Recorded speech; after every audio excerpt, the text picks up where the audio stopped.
All right, Stay Spiritual team, James and Justin here with another quick reaction. In this one, we're looking at Mythical Mad, the YouTube channel, and this is just a short talking about the Egyptian gods. We haven't done anything on this channel yet to do with Egyptian gods. Yeah.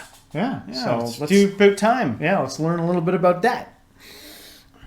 Entire Egyptian mythology explained in 60 seconds. This was a world where gods walked among men. Pharaohs were gods, and the afterlife held eternal secrets. The prime god was Ra, the sun god, who rose and set every day, bringing light and warmth with him. In the cosmic struggle between chaos and order, Set, the embodiment of darkness, challenged Osiris, the god of fertility and renewal. Their battle symbolized the eternal conflict that shaped the world. Osiris died, and Isis, the mother goddess, resurrected him by her power. The Nile nourished their civilization by delivering vitality to their crops. The jackal-headed deity Anubis guided souls through the afterlife, and the pharaohs, who were thought to be divine, reigned with might and wisdom. Death was simply the next step. Mummification was a method of preserving bodies for the afterlife. The Book of the Dead helped spirits through difficult trials. Souls were judged in the afterlife. Their hearts were measured against Ma'at's feather, the goddess of truth and justice. If found worthy, they entered the field of reeds, a paradise where they could live forever.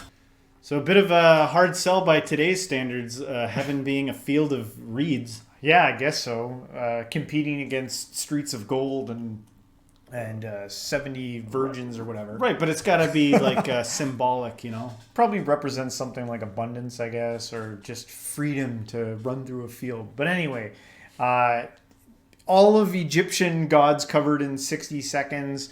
There's actually way more gods than that. But clearly, a polytheistic religion. I didn't see anything there, even though it mentioned Ra. I don't think it's like the ultimate source of where all the other gods come from. Yeah. At least not that I know of. Yeah. But did you have any favorites in there? Did you see any that were like, oh, that one's cool? There's so much packed in there, and I'm honestly kind of just feel bad about saying that. That's a hard sell for heaven.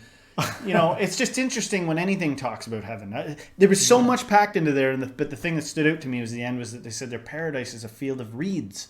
You know, and I assume that there's just something I'm lacking. Yeah. That to not see that as a more enticing thing for heaven or paradise. I thought Anubis looked cool. Yeah, the drawings were cool, but I liked Anubis, who helps the people travel over to the other side. I wonder if Anubis is mean or nice, because he's like always kind of stoic in his pictures. Yeah. He's like, He's always represented as like this stoic, silent figure leading people. Is Anubis the it looks like a dog almost, right? Like big ears or whatever. Yeah. And there's so much more to those stories. But you know what I always think?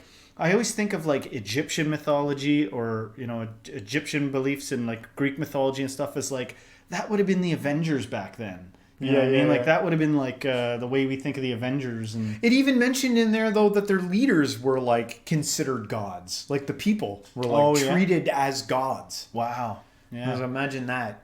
And they put a huge focus on transitioning like into...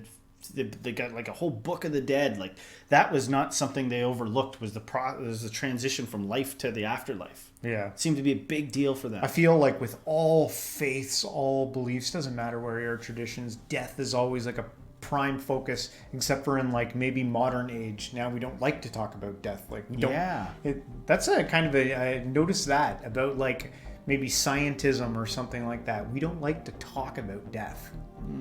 But back then they were maybe because it was just so blatantly and you couldn't. Everybody was dying every week. It was like, what are you talking about? We've had 3 deaths this morning. We got to deal with this. We got to create some wild stories to like cope with this because it's crazy. Yeah, I wonder. That's a good point. But anyway, I'm sure there's a lot more to that Egyptian mythology. And guys, if you like this video, don't forget to hit the like, subscribe, share with a friend, and everybody. Until next time, stay spiritual.